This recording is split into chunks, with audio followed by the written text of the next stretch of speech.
सभापति जी धन्यवाद। आज का विषय देश के करोड़ों मतदाताओं के सम्मान और उनके लोकतांत्रिक अधिकार से जुड़ा हुआ है। सदन जानता है कि 22 दिसंबर 1930 को बाबा साहब अम्बेडकर लंदन स्थित सेंट जेम्स पैलेस में आयोजित फर्स्ट राउंड टेबल कॉन्फ्रेंस की फ्रेंचाइज उप समिति में अपनी बात रखते हुए उन्होंने स्पष्ट कहा था कि भारत में जिम्मेदार सरकार तभी बन सकती है जब वह उन सभी नागरिकों के प्रति जिम्मेदार हो जिनके जीवन, स्वतंत्रता और संपत्ति पर वह कानून बनाती। और डॉक्टर अंबेडकर ने चेताया था कि सीमित मताधिकार अलपतंत्र को जन्म देगा और सत्ता जनता से दूर होती चली जाएगी। ये चेतावनी केवल भारत के संदर्भ में नहीं थी, बल्कि दुनिया के अनेक लोकतांत्रिक व्यवस्थाओं में भी इसका यही संघर्ष चला। ब्रिटेन ने 1928 में सार्वभौमिक वयस्क मताधिकार लागू किया। अमेरिका ने 1965 में वोटिंग राइट एक्ट इस सिद्धांत पर आधारित था कि कोई भी प्रशासनिक प्रक्रिया ऐसी ना हो जो गरीब नागरिकों, अल्पसंख्यकों और महिलाओं को मतदान से वंचित करे। न्यूजीलैंड में 1893 में महिलाओं को मतदान का अधिकार मिला और इसके पीछे यही विचार था कि नागरिकता का मूल्य किसी दस्तावेज की उपलब्धता से नहीं बल्कि व्यक्तिगत गरिमा और अधिकार से तय होता है। हमारे अपने इतिहास में भी यही संघर्ष दिखता है। 1919 की चैनफोर्ड सुधारों से लेकर भारत सरकार ने 1935 तक मताधिकार को संपत्ति, आय और शिक्षा जैसी उपनिवेशिक योग्यताओं से बांधा गया था। डॉक्टर अंबेडकर ने 17 मई 1929 को अपनी रिपोर्ट में लिखा था कि मताधिकार को कर्पा समझना दासता की स्वीकृति है और इसी विचारधारा ने हमेशा संविधान में आरंभ से ही सार्वभौमिक वयस्क मताधिकार को शामिल करवाई। ये उपलब्धि ब्रिटेन, अमेरिका, फ्रांस जैसे देशों की तुलना में कहीं अधिक साहसी और प्रगतिशील थी। सभापति जी, राउंड टेबल कॉन्फ्रेंस में 5 करोड़ से ज्यादा जो कमजोर वर्ग के लोग थे उनके 2 प्रतिनिधि थे, डॉक्टर अंबेडकर और श्रीनिवासन, और अधिकार राजनेता जो पुरानी व्यवस्था थी निर्वाचन की उससे सहमत थे, जिसमें 80 लाख लोगों को वोटिंग का राइट था और वो संपन्न स्वर्ण जातियों के लोग थे।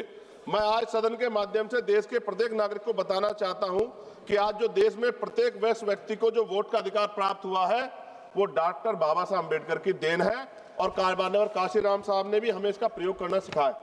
माननीय सभापति, जब SIR मताधिकार के लिए निर्वाचन आयोग द्वारा ऐसे दस्तावेज मांगे जा रहे हैं जो बड़ी संख्या में नागरिकों, विशेषकर महिला और गरीब घुमंतु जातियों, आदिवासियों, दलितों, वन गुजरों के पास उपलब्ध नहीं है। आधार कार्ड जो देश के अधिकांश नागरिकों के पास उपलब्ध है उसे पर्याप्त क्यों नहीं माना जा रहा है?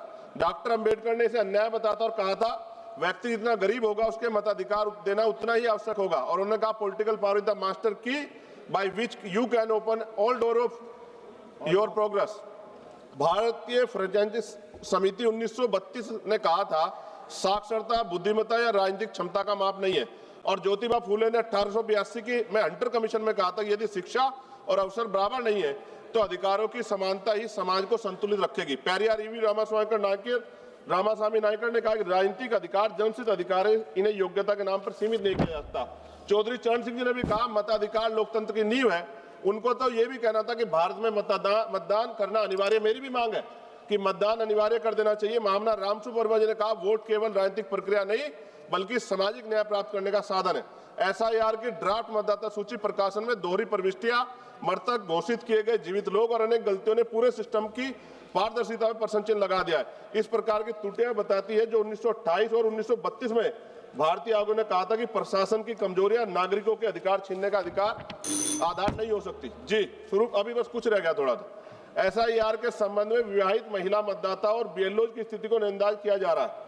जब कोई महिला 20-25 वर्ष अपने पति के साथ एक ही पते पर रहती है, उसके बच्चे भी वहीं पढ़ते हैं, तो उसको अलग से उसको लेगेसी लिंकेज क्यों मांगा जा रहा है?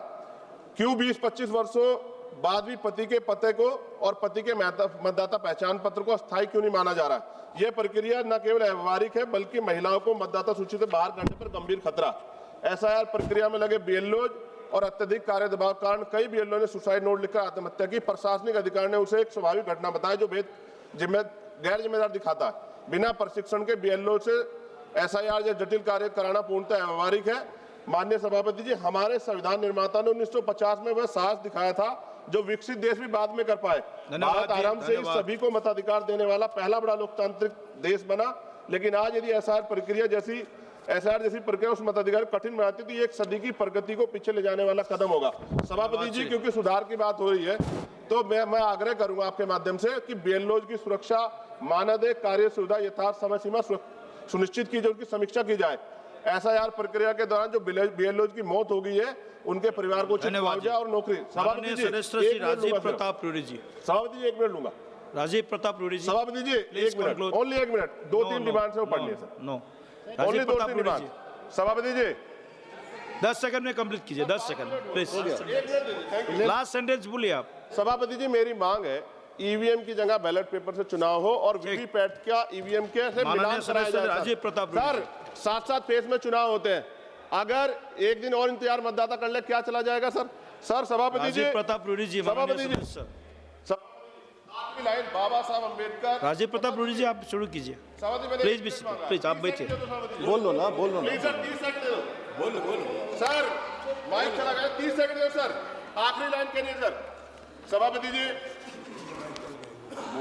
सभापति जी 30 सेकंड। सभापति जी आप ही सुन लो, आपका समय शुरू हो गया है।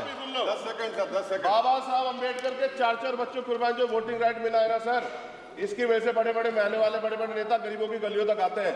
माननीय राजीव प्रताप रूडी जी आप शुरू कीजिए सर। और ये वोटिंग राइट सर हम जाने नहीं देंगे, ये बात मैं आपके माध्यम से सरकार को, इलेक्शन कमीशन को बता रहा हूँ। ठीक है, आप शुरू कीजिए। धन्यवाद अध्यक्ष जी। सभी माननीय सदस्यों ने अपनी अपनी राय रखी, सबकी बात मैं सुन रहा हूं।